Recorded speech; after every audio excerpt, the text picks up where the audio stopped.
Shooting চলাকালীন সমুদ্রে ডুবে অভিনেতা রাহুলের মৃত্যু। আর তার জেরে নিরাপত্তার দাবিতে শুটিং চলাকালীন নিরাপত্তার দাবিতে সরব টালিগঞ্জে স্টুডিও পাড়ার কলাকুশলীরা। আর সেই নিরাপত্তার দাবিতে শুরু হয়েছে অনির্দিষ্টকালের কর্মবিরতি। এই মুহূর্তে আমরা দাঁড়িয়ে রয়েছি ভারতলক্ষ্মী স্টুডিওতে। টালিগঞ্জের ভারতলক্ষ্মী স্টুডিওর বিভিন্ন ফ্লোরে এইভাবেই কিন্তু তালা ঝুলছে। আজকে সকাল থেকে মেকআপ রুম থেকে শুরু করে স্টুডিওর ফ্লোর সব জায়গাতেই তালা। কলাকুশলীরা কেউ আসেননি। অভিনেতা অভিনেত্রী যারা আছেন তারা আজকে সকালবেলা কেউই স্টুডিও মুখো হননি।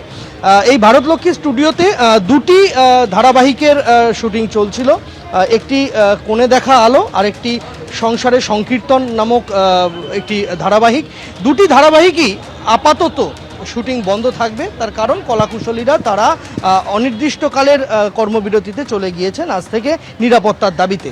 আমরা দেখতে পাচ্ছি যে এখানে অস্থায়ী এখানে শুটিংয়ের প্রয়োজনে সেট তৈরি করা হয়েছিল। সেই মেলার একটি সেট, সেই সেট এই মুহূর্তে আপাতত খুলে ফেলা হচ্ছে এবং সেই সেট খুলে ফেলে সমস্ত কিছু উপকরণ যেগুলি এখানে তৈরি করা হয়েছিল সেগুলিকে এখানে প্যাক আপ করে নিয়ে যাওয়া হচ্ছে। আজকে সকাল থেকে এই ভারতলক্ষ্মী স্টুডিওর যে দুটি ফ্লোরে শুটিং চলছিল, দুটি আলাদা আলাদা ধারাবাহিকের, তার শুটিং সম্পূর্ণভাবে বন্ধ রয়েছে। যেটা এখানকার দায়িত্বে যারা রয়েছেন তাদের বক্তব্য যে আজকে সকাল থেকেই কলাকুশলীরা কেউই আর স্টুডিও মুখো হননি। শ্যামল জানার সঙ্গে সন্দীপ সরকার, এবিপি আনন্দ, কলকাতা।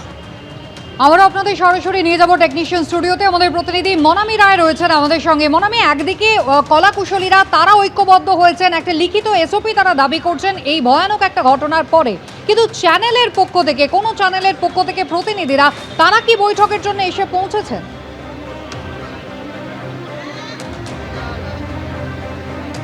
না, এখনো পর্যন্ত যতদূর জানা যাচ্ছে এখনো চ্যানেলের পক্ষ থেকে কেউই এসে পৌঁছয়নি। এবং তার পাশাপাশি এটাও জানা যাচ্ছে যে প্রথমে প্রযোজনা সংস্থার সাথে বৈঠক হবে এবং সেরকম অনুযায়ী কিন্তু দফায় দফায় বৈঠক হচ্ছে। এবং এই প্রযোজক সংস্থার সাথে বৈঠক হয়ে যাওয়ার পরে তারা যদি মেনে নিতে পারে যে তাদের বাজেট রয়েছে সমস্ত রকম নিরাপত্তা দেওয়ার, সেইটাতে যদি রাজি না হয় প্রযোজনা সংস্থা, তারপরে চ্যানেল কর্তৃপক্ষের সঙ্গে বসা হবে।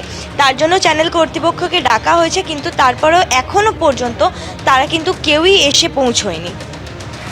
মনামি, ধন্যবাদ। কৃষ্ণেন্দু, তোমাকেও ধন্যবাদ। অর্থাৎ দফায় দফায় বৈঠক কিন্তু হচ্ছে, যদিও চ্যানেল কর্তৃপক্ষের পক্ষ থেকে এখনো পর্যন্ত কেউ কিন্তু এসে পৌঁছননি। তবে একেবারে একটা পার্মানেন্ট সমাধানের আশা কিন্তু করছেন কলাকুশলীরা। কি বলছেন তারা, দেখুন।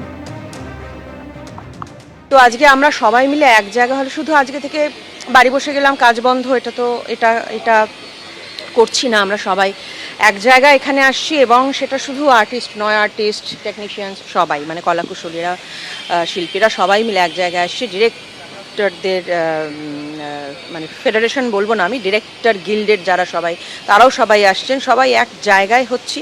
একজন মানুষের মৃত্যু সহজ নয়।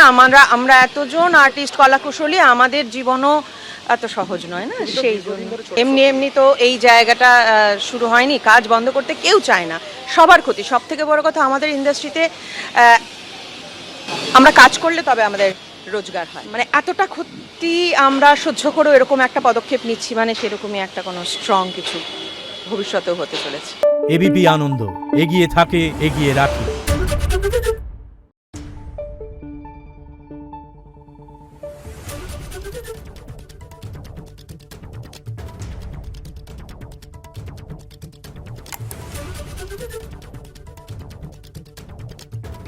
Thank you.